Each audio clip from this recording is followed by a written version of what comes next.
You watched part 1. You saw a poor kid from Medellin steal tombstones from graveyards at night. You saw him graduate to car theft, then kidnapping, then cocaine. You saw him build the most profitable criminal organization in human history. You saw him accumulate $30 billion. You saw him put exotic animals in a private zoo on 12 square miles of Colombian countryside. You saw him get elected to Congress. You saw him murder a minister of justice for telling the truth about him.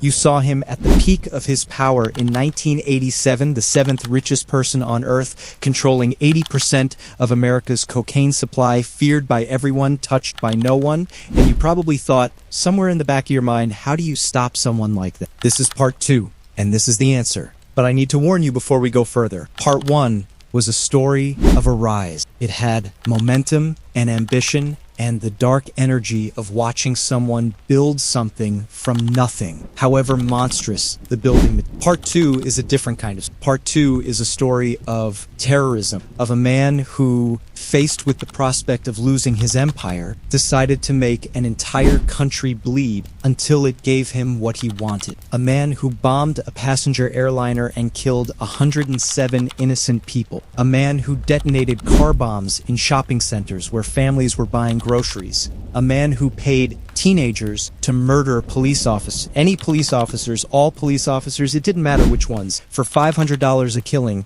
Part 2 is the story of what happens when the most ruthless criminal in history decides that the only response to being cornered is to burn everything down. And it is also ultimately a story about the people who stopped Colombian police officers who kept showing up to work in a city where showing up to work could get you killed. A colonel named Hugo Martinez who hunted Pablo Escobar for 16 months while Pablo tried repeatedly to murder him and his family. Search Bloc, a unit of Colombian National Police created with one single purpose and given one single directive: find Pablo Escobar, dead or alive. It took them 16 months, hundreds of near misses, thousands of people involved, American intelligence, Colombian courage, and eventually one phone call that lasted 10 minutes too long. December 2nd, 1993, a rooftop in a neighborhood called Los Olivos in Medellin. Pablo Escobar, 44 years old, and one day, barefoot in jeans and a polo shirt, ran across clay roof tiles trying to escape. He didn't make it. He was shot. He fell. He died face down on the roof of a house in the city where he was born, the city where he built his empire, the city where he murdered hundreds of people. The richest criminal in history died like a cornered animal, alone, hunted, gone. Narcos showed you 10 episodes of. I'm going to show you the documented truth, sourced from Mark Bowden's definitive account, Killing Pablo, from DEA files, from Colombian government records, from Search Bloc testimonies, from the words of his own son who watched all of it and has spent his adult life trying to reckon with what his father did. This is part 2, The Fall, the complete, verified, unfiltered story of how Pablo Escobar was destroyed. Before we go to 1989 and the beginning of his terrorism campaign, let me take 60 seconds to remind you where part 1 ended for anyone who needs the recap. By 1987, Pablo Escobar had achieved something that no criminal before him had managed. He had not just become wealthy, he had become sovereign. He had his own territory, his own army, his own foreign policy, his own economic system. He controlled 80% of the cocaine entering the United States. He made $420 million per week. He had 142 airplanes. He owned Colombia's politicians, police officers, and judges through a combination of bribery and murder. His charity, housing for the poor, soccer fields, community centers had bought him genuine popular affection in Medellin's working-class neighborhood. But he had also murdered Minister of Justice Rodrigo Lara Bonilla in April 1984, and that murder had triggered the first serious government crackdown on his operation. He was fighting an extradition battle, desperately trying to prevent Colombia from sending him to the United States, where no amount of money could buy a federal judge.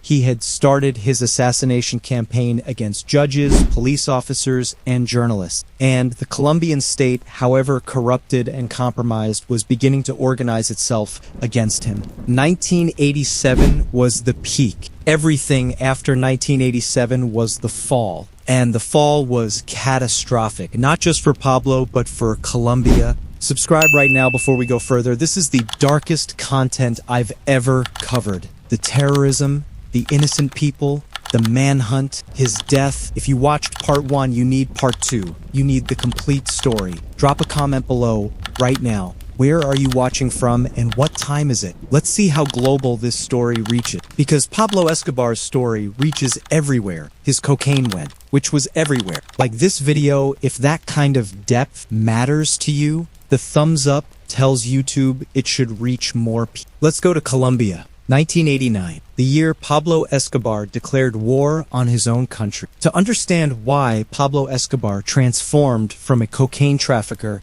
into a terrorist, you need to understand a single word. That word is extradition. We covered it in part 1, but it's so central to everything in part 2 that we need to revisit it with full clarity. Extradition means sending a person from the country where they are to another country to face trial. Colombia and the United States had an extradition treaty that allowed American prosecutors to request that Colombian criminals be handed over to face U.S. federal charges. For Pablo Escobar, this was the only thing in the world that genuinely terrified. Not Colombian police, he had half of them on his payroll. Not Colombian judges, he had most of them either bribed or frightened into paralysis. Not Colombian prisons, he had demonstrated exactly how manageable those were and would demonstrate it even more dramatically years ahead. But the United States was different. American federal judges couldn't be bribed. American federal prisons couldn't be escaped from. American prosecutors operated in a system with enough redundancy and oversight that compromising it the way Pablo had compromised Colombia's system was essentially impossible. In a U.S. federal court, with his assets frozen and his contacts neutralized, Pablo Escobar was just a defendant. An extraordinarily wealthy defendant, but a defendant. Could not survive being just a defendant. He knew it. His motto was specific and absolute. Better a grave in Colombia than a cell in the United States. He said this repeatedly, in different forms to different people. He meant every word. He would rather die in Colombia than spend the rest of his life in an American maximum security prison. And he was willing to kill hundreds, willing to kill thousands, willing to bring his own country to its knees to prevent that from happening. By 1987, the Colombian government under President Virgilio Barco was using extradition aggressively. Other Medellin cartel members were being arrested and sent to the United States. Carlos Lefter, Pablo's air transport partner, whose island in the Bahamas had been the linchpin of the cocaine pipeline, was extradited in February 1987 and would eventually receive a life sentence plus 135 years in an American federal prison. The message to Pablo was unambiguous: you are next. Pablo's response was to create a propaganda and terror organization called Los Extraditables, the Extraditable. This was simultaneously a political messaging operation and a murder machine. They published communiques in Colombian newspaper. They made political arguments about national sovereignty, about the right of Colombians to be tried in Colombian courts. Some of their arguments were not entirely without resonance. There was real nationalist sentiment in Colombia that bristled at the idea of handing citizens to a foreign power. Pablo used that sentiment cynically and deliberately, wrapping his self-interested terror campaign in the language of patriotism. But the communiques were the respectable face of something deeply ugly. Los Extraditables, which was, in operational terms, simply Pablo's existing murder apparatus rebranded, began a systematic campaign of assassination and bombing, targeting everyone and anyone who supported extradition. Politicians who had voted for extradition legislation judges who had signed extradition orders, police officers who had participated in operations against the cartel. The campaign was not random, it was targeted, organized, and relentless. And then it escalated far beyond targeted assassination into something that Colombia had never experienced and was not prepared for: terrorism against civilians. Bombings designed not to kill specific individuals, but to kill as many people as possible and to fill an entire country with the kind of fear that makes governments do things they would never otherwise do. The Departamento Administrativo de Seguridad, the DAS, was Colombia's primary intelligence and security agency, roughly equivalent to the FBI. Its headquarters was a large building in central Bogota in a neighborhood surrounded by other buildings, offices, and apartments. The kind of urban environment where thousands of people move through every morning. On December 6th, 1989, a truck was parked outside the DAS building. Inside the truck was 500 kilograms of dynamite. 500 kilograms. To give you a sense of scale, the Oklahoma City bombing in 1995, which destroyed a federal building and killed 168 people, used roughly 2,200 kilograms of explosive. The DAS bombing used a quarter of that amount in an urban environment. At 7:30 in the morning, during rush hour, with the streets full of workers arriving at offices and civilians going about their days, the bomb detonated. The DAS building was partially destroyed. The blast radius extended through several surrounding city blocks. Windows shattered across a wide area.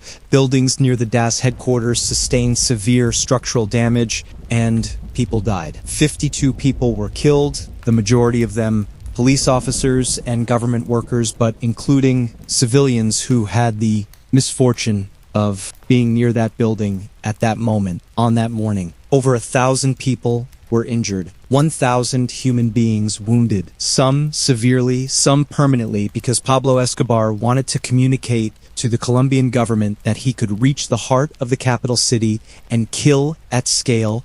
Let's be clear about what this was. This was not a targeted assassination. This was not a hitman on a motorcycle killing a specific person who had done something Pablo objected to. This was a truck bomb in the middle of a city at rush hour, detonated with the explicit intention of killing as many people as possible and destroying as much of the surrounding area as possible. This was an act of war against a civilian population. This was terrorism in its precise clinical definition, the use of violence against civilians to achieve political objective. The political objective was the suspension of extradition. Pablo wanted the Colombian government to be so frightened, to feel so exposed, so incapable of protecting its own institutions that they would agree to his terms. Stop extraditing cartel members. Guarantee his safety. Let him operate. The DAS bombing was the opening declaration of that campaign.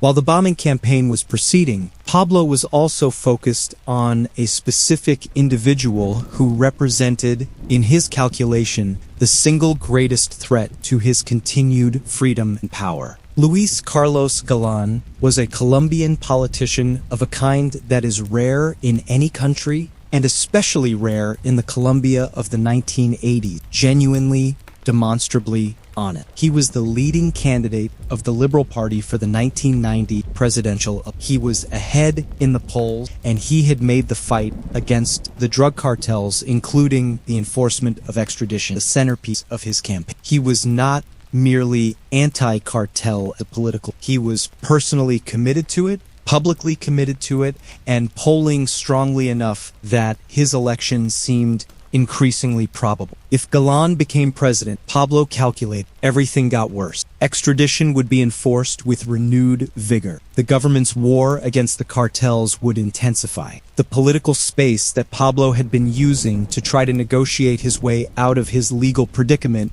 would close. Galan represented the closing of an exit door. Pablo decided Galan had to die This was not an impulsive decision, it was a calculated. Pablo understood the risk. Murdering a presidential candidate in Colombia would be a political. It would unite the country against him. It would bring international condemnation. It would intensify the government response. He assessed all of these consequences and concluded that having Galan alive and potentially president was more dangerous to him than dealing with the consequences of killing Galan. He was wrong about this calculation, as he would be wrong about similar calculations repeatedly in the years ahead. But he made it. On the evening of August 18th, 1989, Luis Carlos Galan was in Socha, a town near Bogota, addressing a political rally. Thousands of supporters were present. He was at the microphone mid-speech. Security was present, but inadequate. In the Colombia of 1989, even presidential candidates couldn't command security sufficient to protect against a determined assassination attempt by an organization with Pablo's resources and reach. Sicarios had infiltrated the crowd. At close range, they fired on Galan. He was hit multiple times. He fell on the stage. He died on the way to the hospital. The assassination of Luis Carlos Galan was a turning point in the history of Colombia's war against Pablo Escobar. Not because it worked strategically. It didn't. It produced precisely the opposite of what Pablo intended. The murder of a presidential candidate in front of thousands of people, broadcast across every Colombian media outlet, produced a wave of rage and grief that transformed the political situation. President Barco declared a state of emergency. The military was mobilized. Extradition was enforced more aggressively than ever. International pressure, already growing, intensified. Even Colombians who had been ambivalent about the Cartel war, who had appreciated Pablo's charity work, who had seen the extradition fight as a matter of national sovereignty, many of them confronted with the image of a man shot off a stage for running for president, could no longer maintain ambivalence. Pablo had murdered himself into isolation. Not physically, not yet, but politically and morally. The Robin Hood image that had been slowly tarnishing since the DAS bombing was now deeply, possibly irreparably compromised. You cannot bomb a government building at rush hour and murder the leading presidential candidate and maintain the fiction that you are a champion of the poor. And then Pablo did something that removed any remaining ambiguity about what he was. In the aftermath of Galan's murder, the Colombian government had intensified its operations against the cartels. Cesar Gaviria, who had been Galan's campaign manager and took up his political mantle after the assassination, was now the leading presidential candidate. Pablo received intelligence. He had extensive intelligence networks, including sources within the government, that Gaviria would be traveling on Avianca Flight 23 from Bogota to Cali on November 27, 1989. Pablo ordered a bomb placed on the airplane. Let me state this simply and clearly so there is no ambiguity. Pablo Escobar ordered the bombing of a commercial passenger aircraft because he believed one of the people on board was a political opponent he wanted to kill. He did this knowing that every other person on the aircraft, every passenger, every crew member, every person who had simply bought a ticket to fly from one Colombian city to another that morning would die. Avianca Flight 203 was a Boeing 727. It took off from El Dorado International Airport in Bogota at 7:07 a.m. on November 27, 1989. It was carrying 107 people,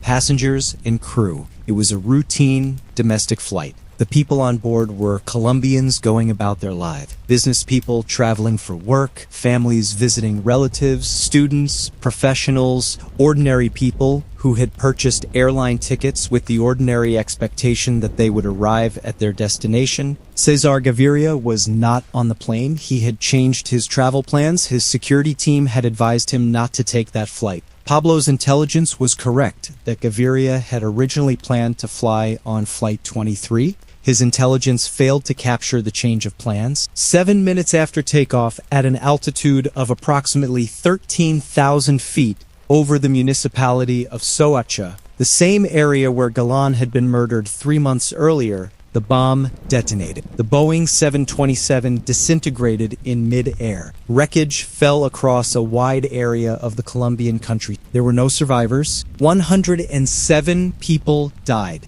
Every single person on that aircraft. The passengers, the pilots, the flight attendants, children, families, people who had nothing to do with Pablo Escobar's war against the Colombian state. People who were killed because Pablo wanted to kill one specific person who wasn't even on the plane. I want to stay with this for a moment because it's easy for numbers to become abstractions, and this number must not become an abstraction. 107 people. Each of them had a name. Each of them had people who loved them. Each of them got on an airplane that morning with plans for the rest of that day, for the rest of that week, for the rest of their lives. Every one of those plans was ended because a drug trafficker in Medellin decided that murdering a presidential candidate was more important than the lives of everyone unfortunate enough to be on the same aircraft. The international response was immediate and severe. The United States, already deeply involved in the Colombian drug war, escalated its involvement dramatically. The CIA committed intelligence resources, military training and equipment flowed to Colombian security forces. The DEA expanded its operations, bombing a civilian airliner, an act recognized internationally as among the most severe forms of terrorism, had crossed a threshold that made Pablo Escobar not just Colombia's problem, but an international emergency. The bombing also hardened something inside Colombia that Pablo had consistently underestimated: the refusal of the Colombian people and the Colombian state to be terrorized into surrender. His calculation was always that sufficient violence would produce capitulation. He was applying a logic that worked on individual officials and individual institutions. If you threaten a judge enough, the judge will either comply or flee or die, and the judicial process will be disrupted. He tried to scale this logic to an entire country. It did not scale. The bombing of Flight 23 did not make Colombia less determined to stop him. It made Colombia more determined. Having failed to achieve his political objectives through the DAS building bombing and the Galan assassination and the Avianca bombing, Pablo Escobar made a decision that reveals something fundamental about how his mind worked under pressure. When violence failed to achieve his goals, his response was not to reconsider whether violence was the right tool. His response was to use more violence. Beginning in late 1989 and continuing through 1990, Pablo's organization deployed car bombs across Colombian cities. Not one or two isolated incidents, a sustained campaign, multiple bombings per month, targeting shopping centers, busy streets, public squares, anywhere that would guarantee civilian casualties and maximum visibility. The targets were chosen for their symbolism as much as their lethality. Shopping centers were particularly favored. A bomb in a shopping center kills civilians who have no connection to the drug war. It has no operational military effect. It does not eliminate a specific enemy. Its only function is to fill a city with terror, to make ordinary people afraid to go to public places, to shop, to live normally. That is its entire purpose and its entire logic. It is terror as a weapon of mass psychological disruption. The El Centro 93 shopping center in Bogota was bombed in January 1990. 21 people were killed, 70 or more were injured. Families shopping in a mall on a January morning. The Ley 100 shopping center was bombed shortly after. More deaths, more injuries, more families destroyed. And then Pablo bombed Medellin, his own city, the city where he had grown up, the city where he had built his empire, the city whose poor he had styled himself as champion of. He bombed the streets of Medellin, killing the people who had once called him Robin Hood. Because the Colombian government maintained administrative and military operations in Medellin, and bombing those operations meant bombing a city. And he did it anyway. Think about what this means. The housing projects he built were in Medellin. The soccer fields he financed were in Medellin. The families he had helped were in Medellin, and he put car bombs in Medellin. The people walking past those bombs were the same. People who had attended his community events, whose children had played on his soccer field, who had received keys to houses he killed them, without hesitation, without apparent concern. Because the strategic calculation terrorized the government into submission, overrode every other consideration, including whatever genuine affection he may have had for the community that had supported him. This is where the Robin Hood narrative finally completely collapsed. Not in theory, not in the abstract, in the specific, documented, photographed reality of bodies on the streets of Medellin. You cannot simultaneously be the champion of the poor and be the person detonating car bombs in poor neighborhood. Parallel to the bombing campaign, Pablo executed a strategy that was perhaps even more psychologically devastating to Colombian society than the bombs themselves. He put a price on the life of every police officer in Medellin. The payments varied by source, but the range documented in multiple accounts is consistent. Between $500 and $1,000 for killing any uniformed police officer, not specific officers, not officers who were investigating Pablo's operations or participating in raids. Any officer, a traffic cop, a beat officer on routine patrol, a police officer driving to work, anyone in uniform. The logic was systematic and cold. If wearing a uniform made you a target, fewer people would wear uniforms. If showing up to work in the Medellin police force was a near-death sentence, recruitment would collapse, morale would collapse, operational capacity would collapse. The police force, as a functional institution, would wither under the sustained weight of being paid a salary to risk being murdered every single day. It very nearly worked. Between 1989 and 1991, more than 500 Colombian police officers killed in Medellin. Some sources put the number above 600. Let that settle for a moment. In a 2-year period in a single city, more than 500 police officers were murdered, mostly by teenage sicarios on motorcycles who had been offered the equivalent of several months' salary to pull a trigger. The police officers who died were not in any meaningful sense combatants in Pablo's war. They were municipal employees, most of them from working-class backgrounds, many of them from the same poor Medellin neighborhoods as the sicarios who killed them. They were killed because they wore uniform. The human cost behind these numbers is not abstract. Each of those 500 officers had a family, had a partner, children, parents, siblings, had people who waited for them to come home from work and sometimes waited and they didn't come. The collective grief that Pablo Escobar's anti-police campaign generated in Medellin, the widows, the orphan children, the parents who buried their children, was a wound in the city's fabric that ran far deeper than statistics can convey. And yet, and this matters enormously, hundreds of Medellin police officers kept coming to work every day in a city where putting on a uniform had been converted into an act of extraordinary personal courage. They came anyway. They kept working. They kept investigating, kept patrolling, kept maintaining whatever order could be maintained in a city that had been turned into a war zone by one man's refusal to be held accountable. The Colombian police officers of Medellin in 1989, 1990, and 1991 were demonstrating a kind of bravery that has received insufficient international recognition and that deserves to be named clearly. They showed up. Pablo's war on the Colombian press had begun before 1989. The murder of El Espectador editor Guillermo Cano in 1986 was the most prominent of the earlier attacks. But the period from 1989 to 1991 saw the campaign against the Colombian media reach new intensity. Multiple journalists were killed. Others were threatened with sufficient credibility, meaning that other journalists they knew had already been murdered, that they chose exile over staying. Still others, braver or more stubborn, or perhaps simply without the resources to leave, remained in Colombia and continued their work with the constant awareness that this work could get them killed. El Espectador itself, the newspaper that Guillermo Cano had edited, the newspaper that had most aggressively covered Pablo's criminal career, was bombed in September 1989. A car bomb destroyed much of the building. The newspaper survived. It continued publishing.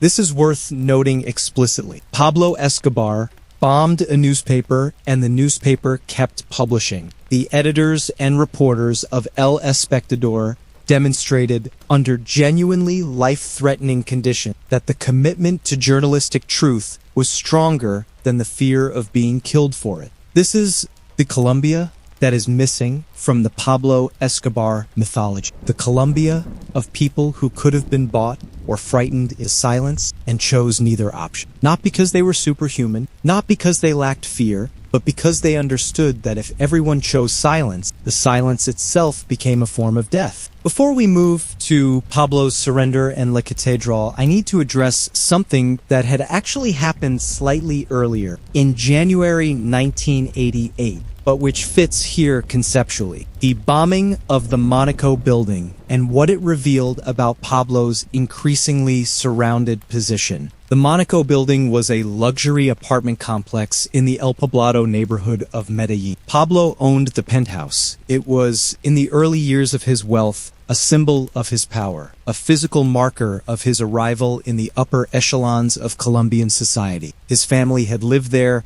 In January 1988, the Cali Cartel bombed it. The explosion was enormous. The building sustained massive structural damage. Pablo was not there. His intelligence network, which was as good as anything in Colombia, had warned him of the threat in time to ensure he and his family were elsewhere. But the bombing itself sent a message that Pablo could not ignore. His primary rivals in the cocaine trade had decided that his war on the Colombian state was bad for business. The government crackdowns that Pablo's terrorism triggered disrupted everyone's operations, not just his, and they were willing to try to solve the problem directly. Pablo, by late 1989 and 1990, was being hunted simultaneously by the Colombian government, the Colombian military, the DEA, the CIA, and the Cali Cartel. He had managed to convert what began as a law enforcement problem into a multi-front war in which virtually every significant organized force in Colombia was aligned against him. The paranoia that had always been present in his psychology intensified. He moved more frequently. He trusted fewer people. He was spending more and more of his time and energy on survival and less on running an empire. The empire was still running, but it was running without him, and empires that run without their leaders develop their own problem. By 1991, Pablo Escobar's situation had changed dramatically from the peak of his power 4 years earlier. His bombing campaign had failed in its strategic objective. The Colombian government had not suspended extradition. Extradition was being enforced more aggressively than ever. His wealth was being systematically seized. Properties had been raided and confiscated. Associates had been arrested or killed. His family was in danger, unable to live openly in Colombia, unable to travel safely. His personal freedom was severely curtailed. The most powerful drug lord in history was spending most of his time hiding. He was also exhausted. Multiple sources describe Pablo in this period as visibly aged by stress, heavier than he had been, sleeping poorly, increasingly prone to the paranoid ideation that stress and isolation amplify. He was 41 years old, and he looked older. The romantic mythology of the glamorous outlaw was not surviving contact with the reality of being the most wanted man in Colombia, while simultaneously fighting a war against the Colombian state and managing an international cocaine empire. And then an opportunity appeared, a genuine political opening. Colombia in 1990 and 1991 was engaged in a process of constitutional reform. A constituent assembly was rewriting the national constitution. This process created space for political negotiation that normal legislative channels did not provide. Among the provisions being debated was extradition. Pablo, through his political allies and his lawyers, lobbied for a constitutional prohibition on extradition. And in June 1991, Colombia's new constitution was adopted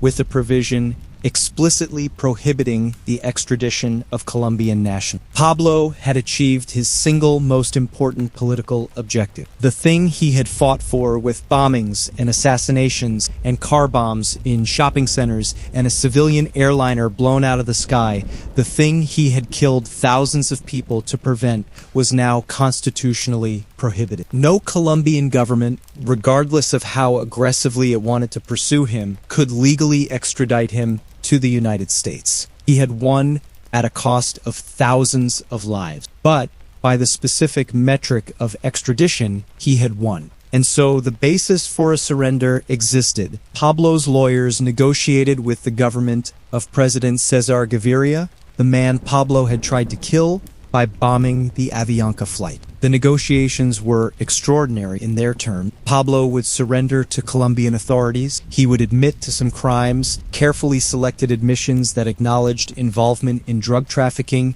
while avoiding the most severe charges. He would serve time in a Colombian prison. In exchange, no extradition, reduced sentences, protection for his family, and, most remarkably, a prison of his choosing. On June 19th, 1991, Pablo Escobar surrendered. The prison Pablo surrendered to was called La Catedral, the cathedral. The name was either darkly ironic or perfectly chosen, depending on your perspective. Churches are places of sanctuary where the law cannot.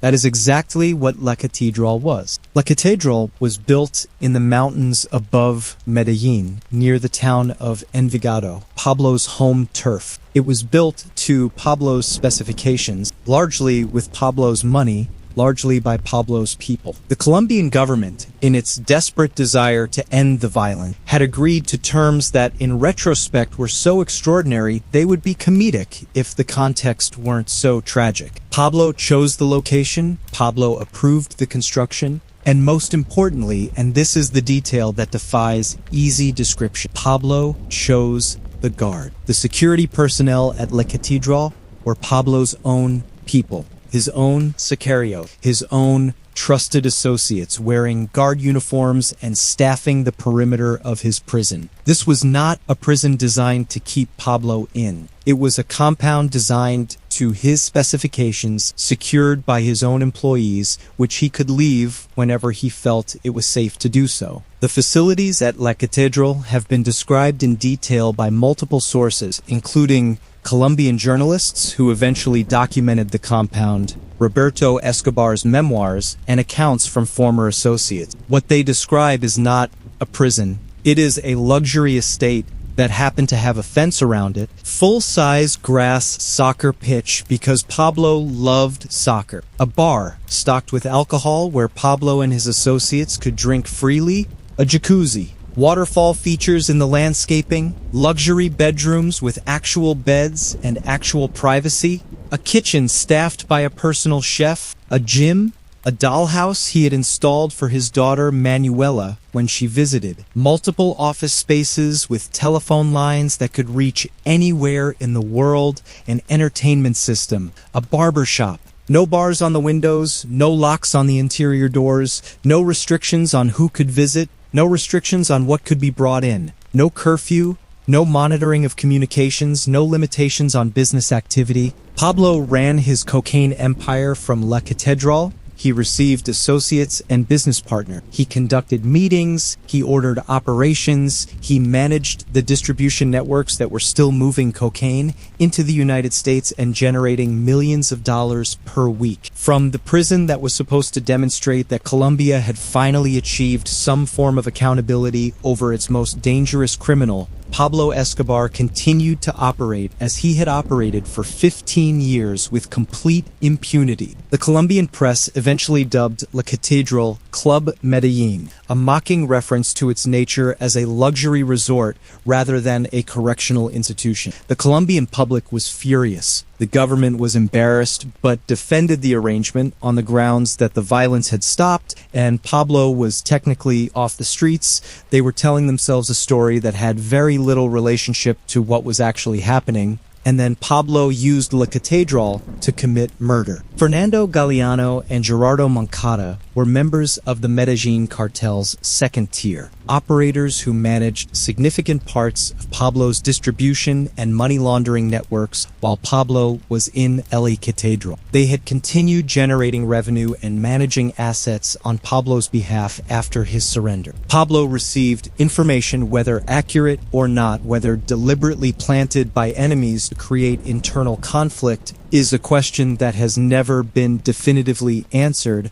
that Galeano and Moncada were hiding money, skimming from the operation, taking resources that belonged to Pablo and keeping them for themselves. He summoned them to La Catedral for a meeting. They came. Because La Catedral was Pablo's territory, staffed by Pablo's people, and declining a summons from Pablo had its own serious risk. They came to what they presumably understood as a business meeting inside a compound they knew was effectively Pablo's private estate. According to multiple witness accounts and later investigations, Pablo killed them. The precise details vary across sources. Some accounts describe torture preceding the deaths, others focus on the killings themselves, but the essential fact is documented by witnesses and confirmed by subsequent investigators. Fernando Galeano and Gerardo Moncada were killed inside La Catedral in July 1992. Their associates who had come with them were also killed. Bodies were buried on the prison grounds or removed and disposed of elsewhere. Pablo Escobar was committing murder inside the prison where he was supposed to be paying his debt to society. When this became known, and it became known quickly because in an organization as large as Pablo's, secrets about dramatic events tend to not stay secret, the fiction of La Catedral as a legitimate penal institution became impossible to maintain. The Colombian government, under enormous domestic and international pressure, made a decision. Pablo had to be transferred to a real prison, a military facility, a place with actual security. This was the decision that changed everything. On July 22, 1992, the Colombian government dispatched military units to La Catedral to transfer Pablo Escobar to a genuine military prison. This was a decision made under intense pressure from the Colombian public, furious about the La Catedral arrangement, from the United States government, which had been receiving intelligence about the murders that had taken place inside the prison, from international bodies increasingly vocal about the absurdity of Colombia's most dangerous criminal running his empire from a luxury compound in the mountain. Pablo knew they were coming. This is one of the central facts that must be understood about Pablo Escobar's survival through this period. He had sources everywhere. Inside the government, inside the military, inside the police. The corruption he had built over 15 years meant that almost any significant operational decision made about him eventually reached him through someone who had been paid or coerced into providing information. The transfer order was known to him before the military convoy arrived. His calculation was straightforward and immediate. A real military prison meant real security. Real security meant no more running his business, no more controlling his guards, no more receiving whoever he wanted, whenever he wanted, and potentially the constitutional prohibition on extradition had been passed, but constitutions can be amended, treaties can be renegotiated, political situations change, real risk that extradition could eventually be reinstated. A real prison was unacceptable. He decided to. On the afternoon of July 22nd, 1992, as the Colombian military arrived at La Catedral and began the process of attempting to take custody of Pablo Escobar, something happened that has never been fully documented with certainty. There was confusion, there may have been gunfire. Pablo's guards, his own people in guard uniforms, did not facilitate the military's operations. In the chaos of the handover, Pablo Escobar walked out of La Catedral through the back and into the mountains of Antioquia that he had known his entire life. By nightfall, he was gone. The military controlled La Catedral. Pablo was in the mountain. The Colombian government faced one of the most embarrassing events in its history, having allowed the country's most wanted criminal to surrender to a luxury vacation compound and then escape when they tried to move him to an actual prison,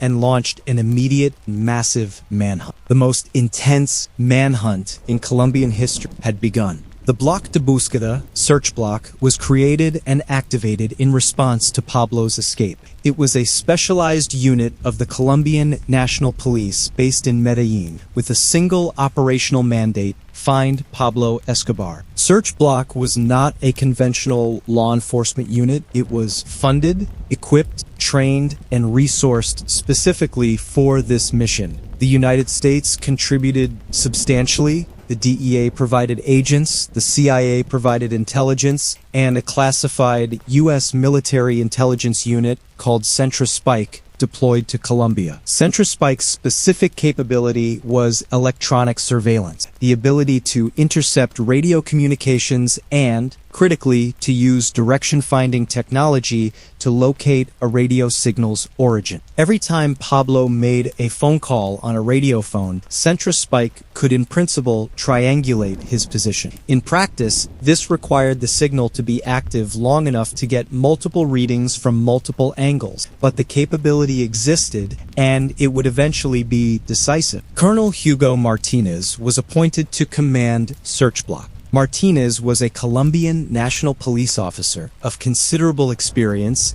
and, in the context of a Colombian security apparatus extensively corrupted by Pablo's money and influence, notable honesty. He could not be bought. His personal situation became, over the course of the manhunt, genuinely harrowing. Pablo repeatedly attempted to have him killed, sent operatives after his family, tried every method available to eliminate the man who was hunting him. Martinez stayed. He kept working. He kept running Search Bloc operations. He was the kind of person whose existence makes the difference between the end of a story and the story going on indefinite. His son, Hugo Martinez Jr., also served on Search Bloc, a father and son, both targets of Pablo's assassination attempts, both choosing to remain in position and continue the hunt. This is not a detail from a movie, it is a documented fact. The Martinez family was putting their lives at risk daily to find Pablo Escobar,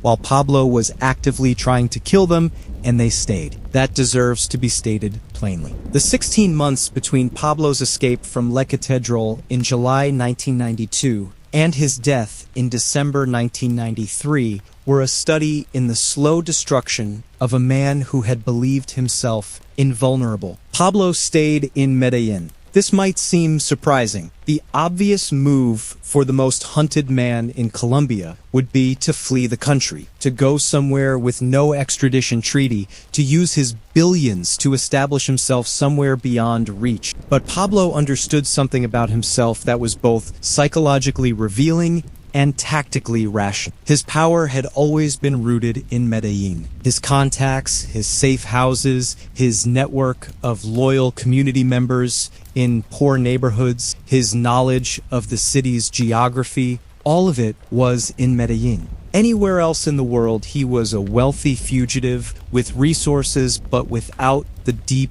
local knowledge and community relationships that had protected him for years. In Medellin, he had a chance. Everywhere else, he was simply running. So he stayed, and he hid. In a neighborhood he knew, moving through safe houses that changed every day or two, never sleeping 2 consecutive nights in the same location, moving at night, moving in disguise. He had shaved the famous mustache, gained weight from stress, poor diet, and limited movement, aged dramatically. By 1993, Pablo Escobar looked significantly older than 43. The man on the run bore only approximate resemblance to the Forbes-listed billionaire who had presided over Hacienda Nápoles 5 years earlier. His communications were his greatest tactical vulnerability and his most persistent emotional need. Every time Pablo made a call on a radio phone, he risked location by Centra-Spike's direction-finding equipment. He knew this. He understood how the technology worked, at least in general terms, and he tried to discipline himself to keep calls short, under a minute when possible, under 30 seconds ideally, because shorter calls gave the direction-finding equipment less time to triangulate. He would call, say what needed to be said, end the call, move immediately, call from a different location next time, This discipline was hard to maintain for operational reasons. Running an organization across multiple countries, managing money flows, coordinating with distributors, dealing with the endless problems that any complex criminal enterprise generates, all of this required communication. You cannot operate a multinational cocaine business in complete radio silence. So Pablo talked carefully, briefly, but he talked. And then there was his family. Maria Victoria and the children, Juan Pablo, now 16, and Manuela, 9, were not with Pablo. They were in hiding themselves, moving through safe houses in Medellin, and eventually seeking refuge in various Colombian cities. They were in danger. Los Pepes, the vigilante group that had formed to hunt down everyone connected to Pablo, was targeting his extended family and associates. His family's situation was precarious and frightening. Pablo called them regularly. He could not stop himself from calling. Whatever he was as a criminal, as a terrorist, as a mass murderer, as a father, he was, by every account, genuinely and deeply attached to his children. He called to hear Juan Pablo's voice. He called to speak with Manuela. He called Maria Victoria. These calls were brief, but they were frequent, and every call was a potential death sentence. Juan Pablo Escobar, who later changed his name to Sebastián Marroquín and wrote a searching, painful, deeply honest book called Pablo Escobar, My Father, describes this period of his life with extraordinary clarity. He was a teenager in hiding, unable to attend school normally, unable to have a normal adolescent life, acutely aware that his father was the most wanted man in Colombia and that their conversations on the phone were dangerous. He writes about his father's voice during these calls, tired,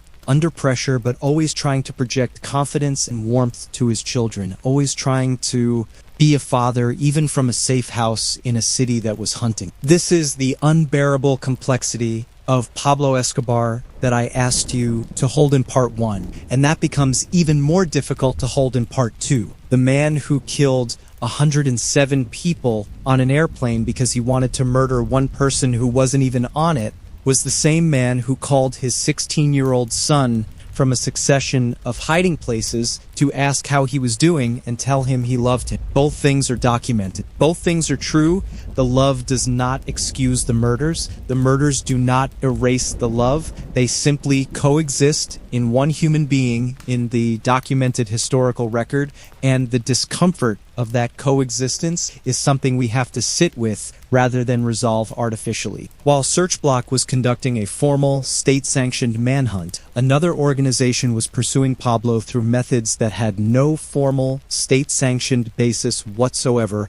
Los Pepes, perseguidos por Pablo Escobar, people persecuted by Pablo Escobar, emerged in early 1993 and represented something genuinely disturbing. A vigilante group that was pursuing justice, or what it called justice, through methods indistinguishable from the terrorism it claimed to oppose. The membership of Los Pepes was never fully transparent, and this opacity partly the point. The public face of the organization was its leadership, former Pablo associates who had turned against him, including Fidel Castaño Gil and the Castaño brothers, who were themselves significant paramilitary figures. The Cali Cartel was heavily involved in funding and supporting Los Pepes. The Rodriguez-Orihuela brothers understood that Pablo's war on the Colombian state was devastating the cocaine trade generally, and that eliminating Pablo was in their commercial interest. They were willing to fund a vigilante murder campaign to achieve it. There are also documented questions examined in detail in Mark Bowden's Killing Pablo and in subsequent investigations about the relationship between Los Pepes and the official Colombian security apparatus. Specifically, whether Search Bloc or elements of it were sharing intelligence with Los Pepes, whether the CIA was providing information that found its way to the vigilantes, and whether the formal and informal hunts were more coordinated than either side officially acknowledged. The evidence suggests a relationship that was, at minimum, one of mutual convenience, and at maximum, something more directly collaborative. Exactly where on that spectrum the truth falls remains a matter of genuine historical dispute. What Los Pepes did is not in dispute. They systematically targeted everyone connected to Pablo Escobar, Associates, lawyers, multiple lawyers who represented Pablo or members of his organization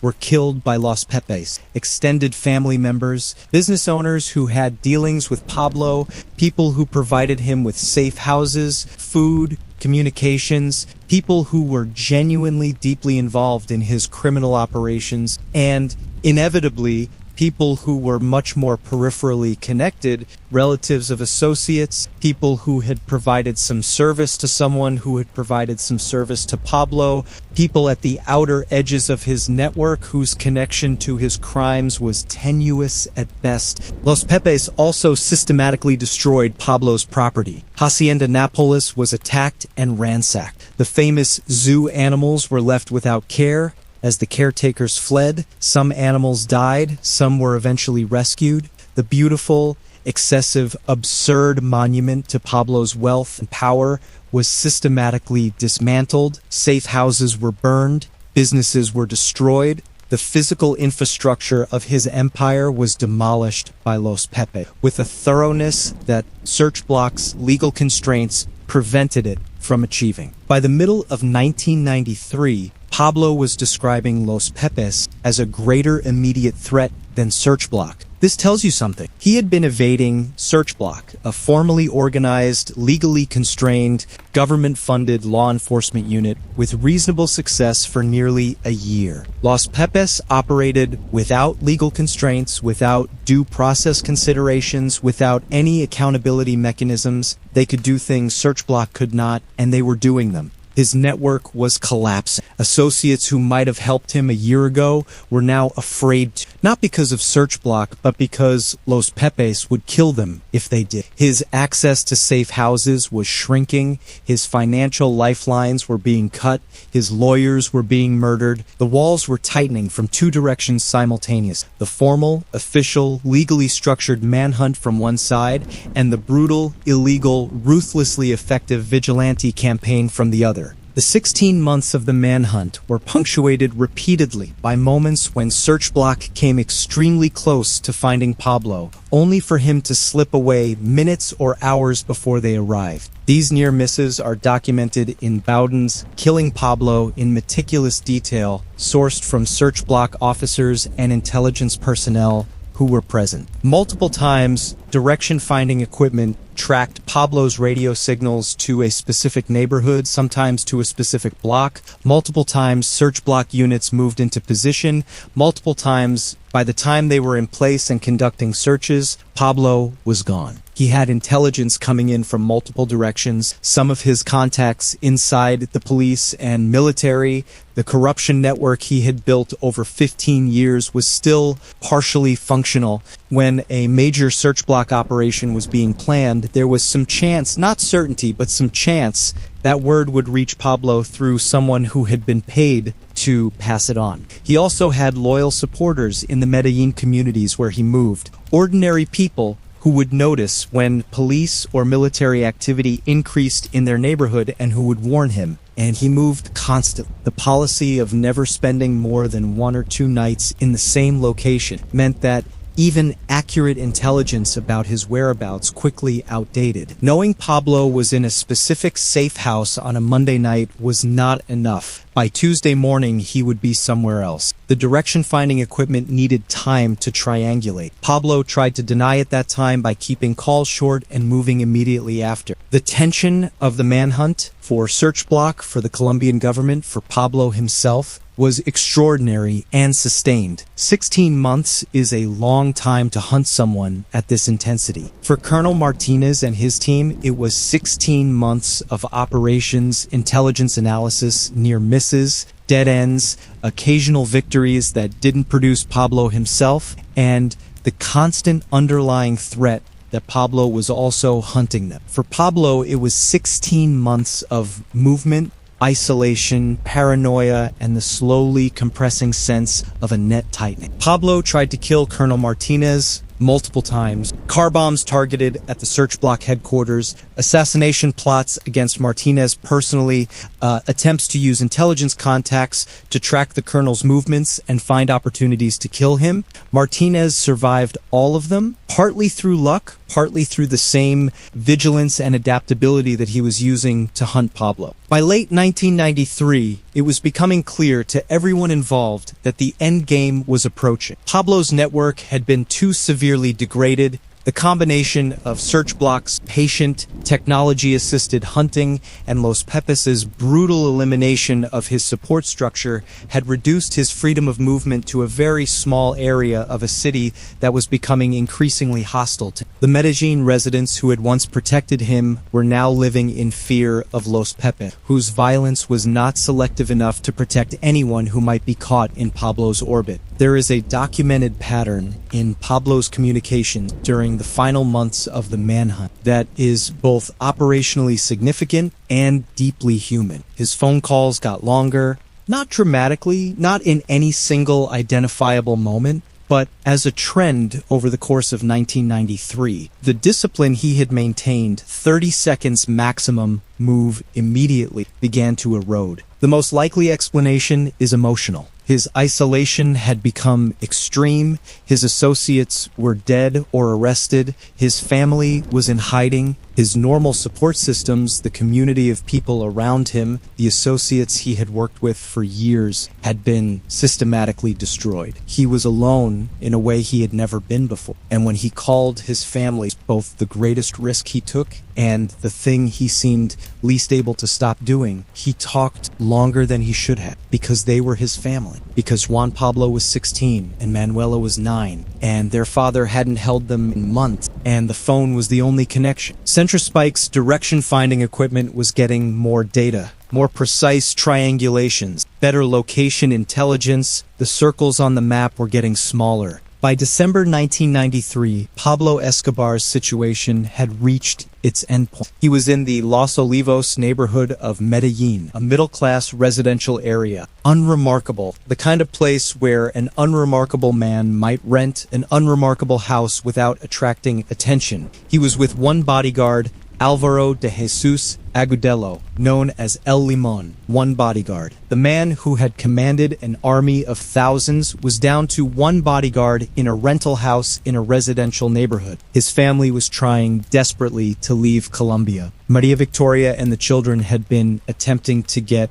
asylum or legal residency in various countries, Germany, Mozambique, different options at different times. No country was particularly enthusiastic about hosting Pablo Escobar's family. The applications were complicated by Pablo's status as the most wanted man in Colombia and by the international attention his terrorism had generated. His family was essentially stateless, unable to leave Colombia formally and unsafe staying. Pablo's priority in these final weeks was his family's safety. He was spending significant time on phone calls, trying to ensure the arrangements being made for his family's departure. These calls were dangerous. He knew they were he made them anyway. December 1st, 1993 was Pablo Escobar's 44th birthday. He spent it alone, or nearly alone, in a safe house in Medellin. Not at Hacienda Nápoles, with his zoo animals and his soccer field and his guests, not surrounded by associates celebrating with him,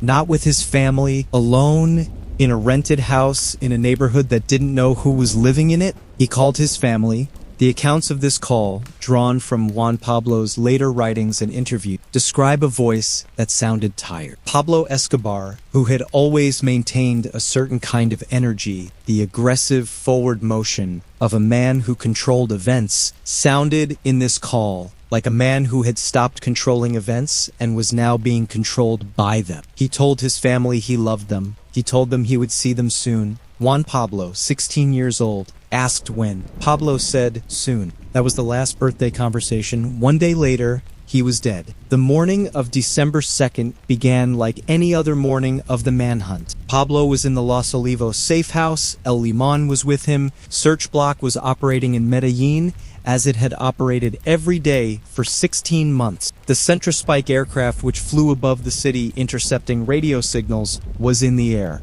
In the early afternoon, Pablo made a phone call to Juan Pablo. Father and son talked. Juan Pablo asked about his father's well-being. Pablo asked about the family's situation, about whether the arrangements for leaving Colombia were proceeding. They talked about normal things in the way people do when circumstances are not normal at all. The ordinary conversation as a form of assertion that ordinary life is still possible. The call lasted approximately 10 minutes, maybe a bit more. Long enough. Significantly longer than Pablo's operational discipline called for. Long enough for Centrospike's equipment to take multiple readings. Long enough for the triangulation software to produce a location that was specific and credible. Before he hung up, Pablo said to Juan Pablo, "Soon, son. I'll see you soon." He did not see his son again. Search Bloc received the location data. Colonel Hugo Martinez Jr., the commander's son, himself a key figure in the final phase of the manhunt, confirmed the triangulation. Units were dispatched immediately. Multiple Search Bloc teams converging on the Los Olivos neighborhood.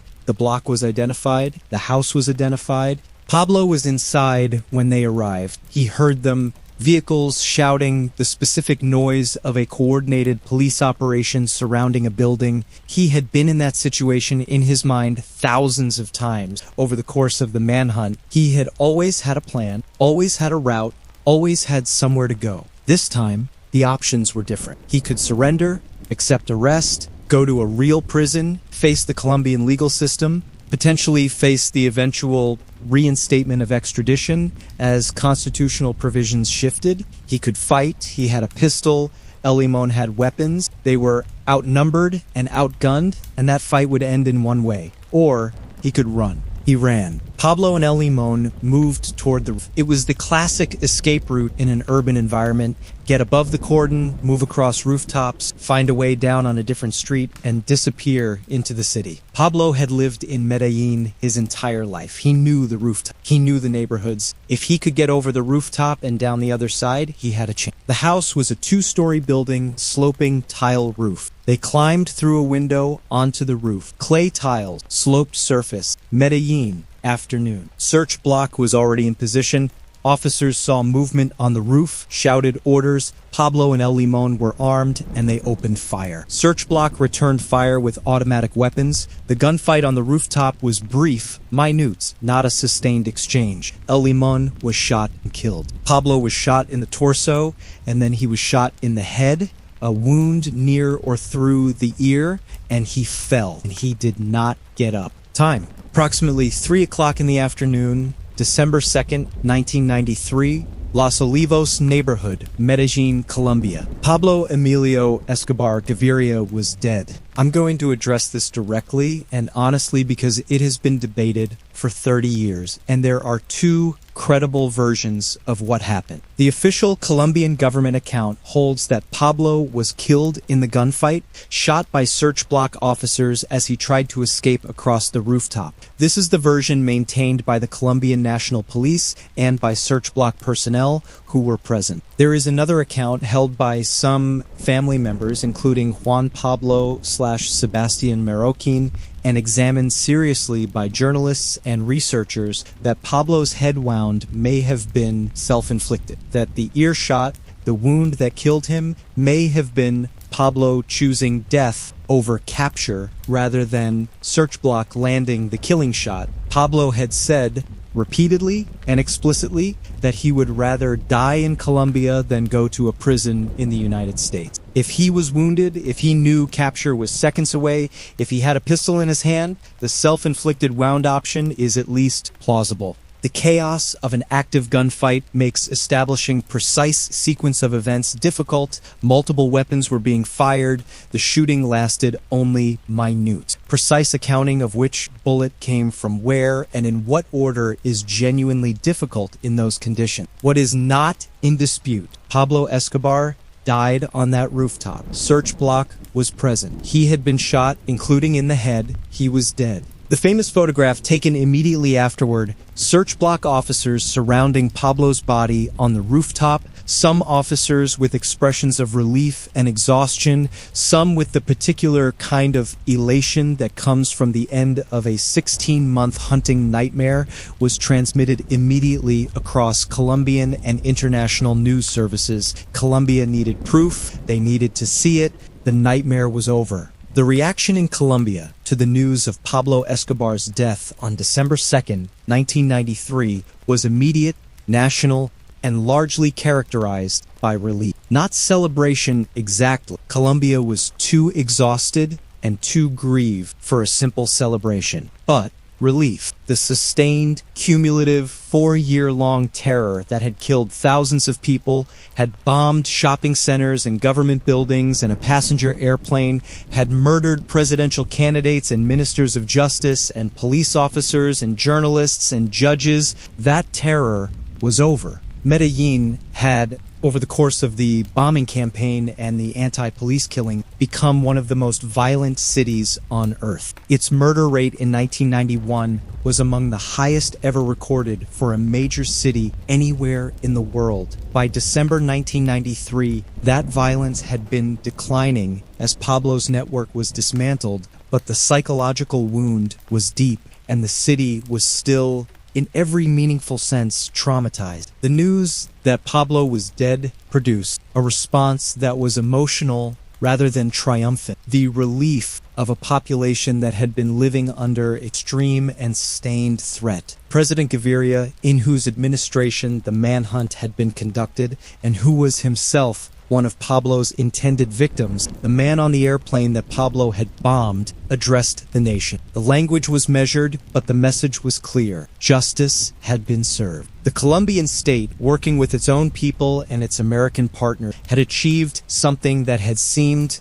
at various moments over the previous decade, genuinely impossible. The poor neighborhoods of Medellin, where Pablo had built his Robin Hood image, had a more complicated reaction. Some people wept. Some people who had received houses from Pablo, who had taken their children to Hacienda Nápoles, who had been given money in difficult times, some of those people grieved. This is not a comfortable fact, but it is a real one. The complexity of Pablo Escobar's relationship with the Medellin poor, the genuine help he had provided alongside the bombs he had put in their neighborhoods, did not resolve itself cleanly at the moment of his death. Some people held both things simultaneously, as they had always had to. Pablo Escobar was buried the day after his death at the Monte Sacro Cemetery in Medellin. The funeral brought together people who represented almost every dimension of the contradictory figure he had been. His mother, Hermilda, was there.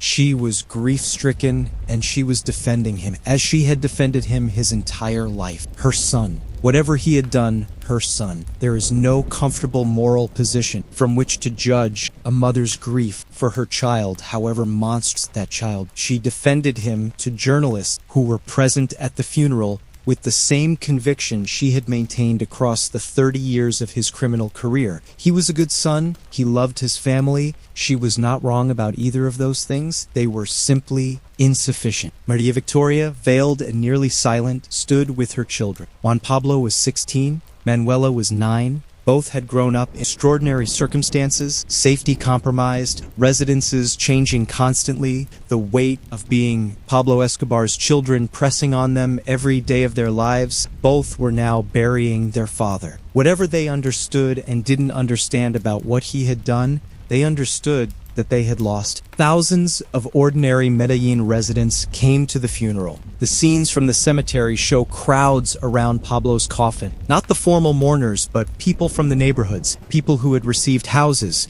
people who had watched their children play on his soccer fields, people whose relationship with Pablo existed entirely in the domain of his charity and had never touched the domain of his crimes. Their presence at his funeral was real, and it was not simple. The aftermath for Pablo's family was defined by two things: danger and exile. The danger came from multiple directions. Los Pepes, while their primary target was gone, left behind a landscape of enemies. Pablo's criminal organization still had enemies across Colombian society who might see his family as targets or as people who held money or information. The Colombian government, while not targeting the family directly, was conducting extensive investigations into Pablo's assets and networks, in which Maria Victoria was a potentially material witness. In the weeks after Pablo's death, the family left Colombia. They went first to Germany, trying to find a country willing to accept them. Germany declined. They moved on in a period of genuinely difficult statelessness through various options before eventually settling in Argentina under assumed names. For years, they lived quietly in Buenos Aires, their true identities hidden. In 1999, their identities discovered. Argentine authorities began investigating Maria Victoria for possible money laundering. She was detained and questioned. The investigations were eventually resolved without criminal convictions for the family, but the exposure disrupted whatever semblance of normal life they had been constructing. Juan Pablo Escobar, who renamed himself Sebastián Marroquín, has been the family member most visible in public life. He became an architect, he has given interviews, he wrote Pablo Escobar, My Father, and published it in 2014, 21 years after his father's death. The book is remarkable for its unflinching honesty. It is not a defense of Pablo Escobar. It is not an attack on him. It is an attempt by a man who loved his father and has spent his adult life reckoning with what his father did to understand how both things can be true simultaneously. Sebastian has met some of his father's victims.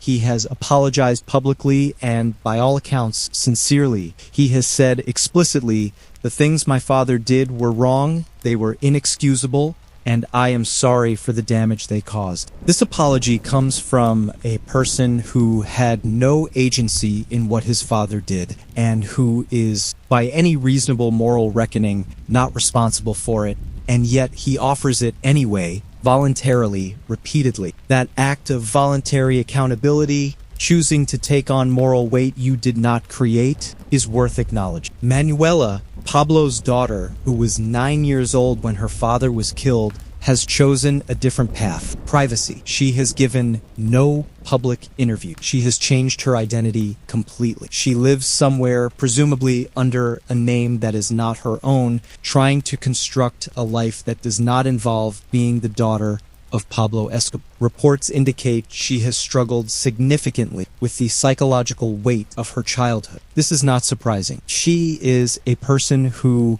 was 9 years old when her father was shot on a rooftop. Whatever anyone thinks about Pablo Escobar, his daughter was 9 years old when that happened. She carries that. Pablo's mother, Hermilda, died in 2006. She never stopped defending her son. She was buried next to him at Monte Sacro Cemetery, where she had buried him 13 years earlier. The full death toll of Pablo Escobar's career resists precise quantification, and the imprecision is itself meaningful. When the number of deaths a single person caused is too large to count accurately, something has gone profoundly wrong in the world. The conservative documented count runs to more than 4,000 people. Some estimates, including those of Colombian security analysts and researchers who have spent years on this question, run significantly higher. Some say 7,000, some say more. What can be said with reasonable confidence is that Pablo Escobar ordered or directly caused the deaths of, at minimum, 4,000 human beings over the course of his criminal career. The breakdown by category is itself staggering. More than 500 police officers, most of them killed during the anti-police bounty campaign of 1989 to 1991. More than 50 judges killed or driven from the bench by assassination or credible death threats during the judicial terror campaign. Multiple journalists, including editors and reporters, who died for the act of doing their jobs. Politicians, including presidential candidate Luis Carlos Galan, the 107 passengers and crew of Avianca Flight 23, hundreds of civilians killed in car bombings and other explosions, hundreds of rival traffickers killed in the Medellin-Cali war and the various power struggles of the cocaine trade, hundreds of his own associates killed when they were suspected of disloyalty or when they were simply no longer useful. And then there are the deaths caused at a greater remove by Pablo's cocaine. The crack epidemic that devastated American cities in the 1980s was fueled by the cocaine that Pablo's organization was moving. The price collapse driven by the massive oversupply from the Medellin pipeline is documented by economists who studied the crack epidemic's origin. The families destroyed by addiction, the communities that took decades to recover, the children born to addicted parents, the murders committed by people under cocaine's influence or in the crack economy violence of American inner cities. These deaths cannot be attributed to Pablo with the same directness as the murders he ordered, but they form part of the human landscape of what his enterprise produced. The number in that broader accounting is not thousands, it is millions. Pablo Escobar's death did not end Colombia's cocaine trade. The Cali Cartel, the Rodriguez Orejuela brothers, and their organization, who had quietly helped destroy Pablo, stepped into the vacuum he left and operated for several more years before they too were dismantled, the brothers eventually surrendering and serving prison sentences. After the Cali Cartel, other organizations took over. The FARC, the leftist guerrilla organization that had been present throughout this entire period, became increasingly involved in cocaine traffic. Smaller regional organizations proliferated. Colombia's cocaine industry survived Pablo's death by decades and continues today. What Pablo's death did end was the specific, unprecedented campaign of state-directed terrorism that had characterized his war against extradition. The car bombings stopped, the anti-police bounty campaign ended, the political assassinations of the extraditables era ceased. For Colombia, and particularly for Medellin, this represented an enormous improvement in daily lived reality. The murder rate fell dramatically after 1993. By the 2000s and 2010s, Medellin had transformed itself into something remarkable. A city that had been,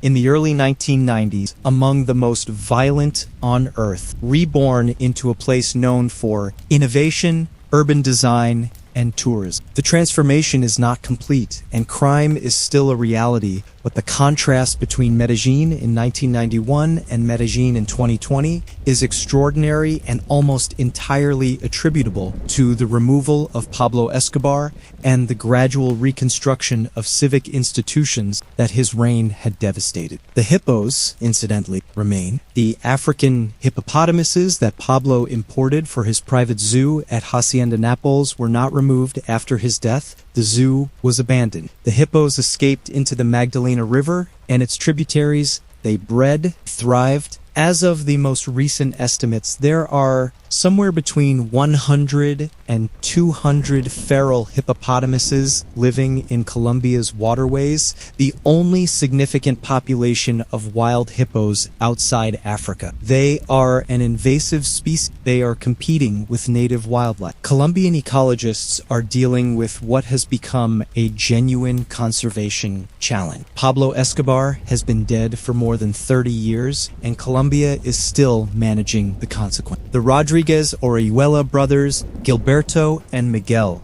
the leaders of the Cali Cartel who had been Pablo's rivals and who had helped fund Los Pepes and supported the effort to destroy him, did not enjoy the fruits of their strategy for long. With Pablo gone and the Medellin cartel in ruins, attention shifted to Cali. The United States applied sustained pressure to the Colombian government to pursue the Cali leadership. In 1995, both Rodriguez Orejuela brothers surrendered and were sentenced to prison. They were eventually extradited to the United States, the very fate they had helped engineer against Pablo to avoid for themselves, and received lengthy federal sentence. The removal of both the Medellin and Cali cartels within a few years of each other did not end Colombian cocaine trafficking, but it dismantled the large, vertically integrated organizations that had dominated the trade. What replaced them was a more distributed, harder-to-target network of smaller organizations. The drug war continued.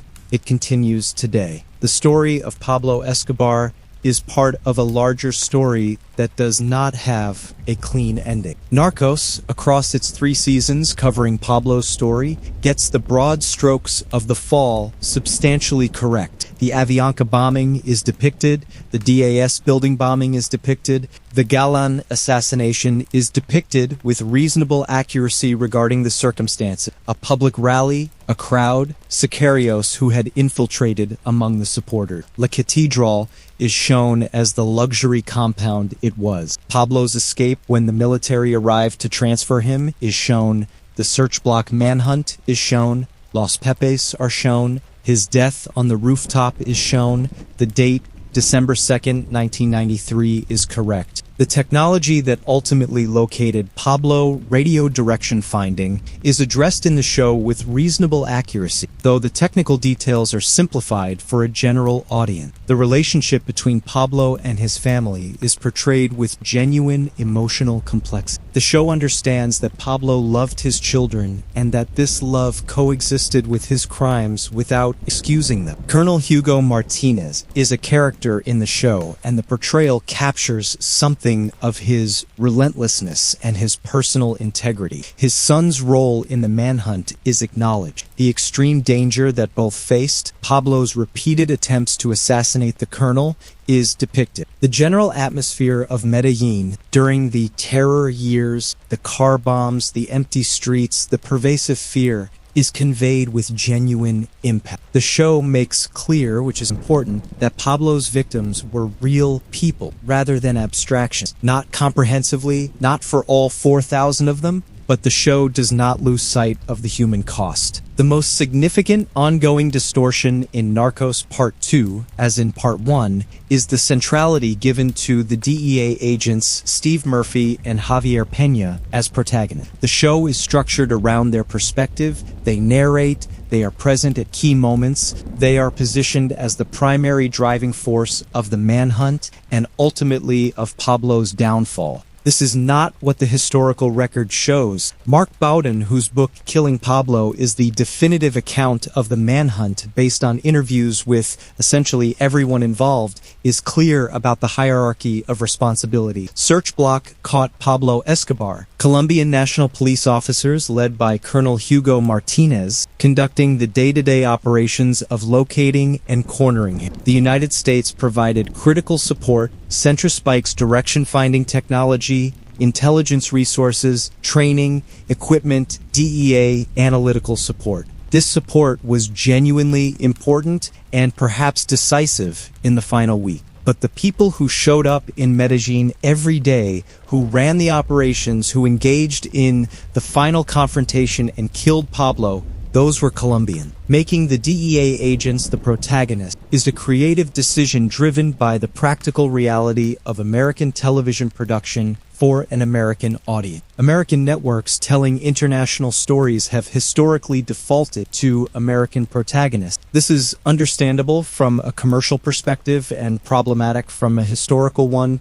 The story of Pablo Escobar's capture is fundamentally a Colombian story accomplished by Colombian people at enormous personal cost and risk. Centering American characters in the narrative minimizes that. The timeline in the show is compressed in ways that, while necessary for drama, create false impressions. 16 months of manhunt, 16 months of daily operations, near misses, intelligence analysis, personnel management, the grind of a sustained, organized search are compressed into a narrative that feels like it moves faster than reality. The sheer duration of the hunt, the way it wore on everyone involved, is difficult to convey in dramatic format. Wagner Moura's performance is genuinely excellent television, but the physical resemblance to Pablo by 1992 and 1993 is limited. The real Pablo by the end of the manhunt was visibly aged, overweight,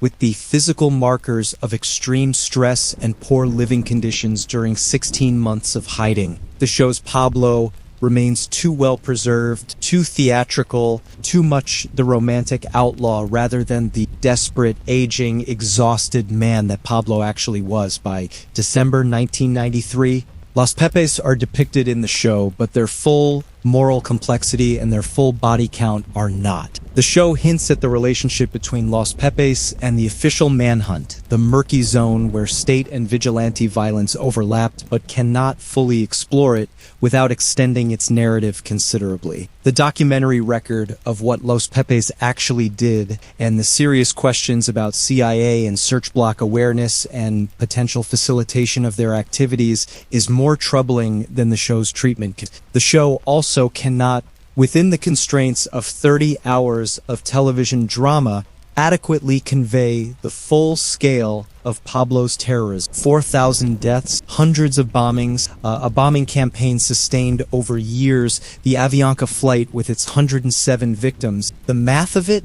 the sheer cumulative weight of what Pablo did to Colombia is something that must be experienced over hours of documentary content rather than within the structure of a drama series. The show's violence is intense and real. It is still insufficient to convey the reality. There are things that happened in the Pablo Escobar story that are simply too dark, too complex, or too morally ambiguous for standard television drama to handle. The full details of what Los Pepes did to people at the outer edge of Pablo's network, people killed for association rather than active involvement, the collateral damage of the vigilante campaign, does not fit neatly into a narrative of justified justice. The full extent of CIA knowledge and possible facilitation of Los Pepes operations remains classified or disputed in ways that make definitive dramatic depiction impossible without extrapolating beyond the documented record. The psychological damage done to a generation of Colombian children who grew up during the terror years, the sustained, grinding, years-long trauma of living in a city where car bombs were a regular occurrence and police officers were killed daily.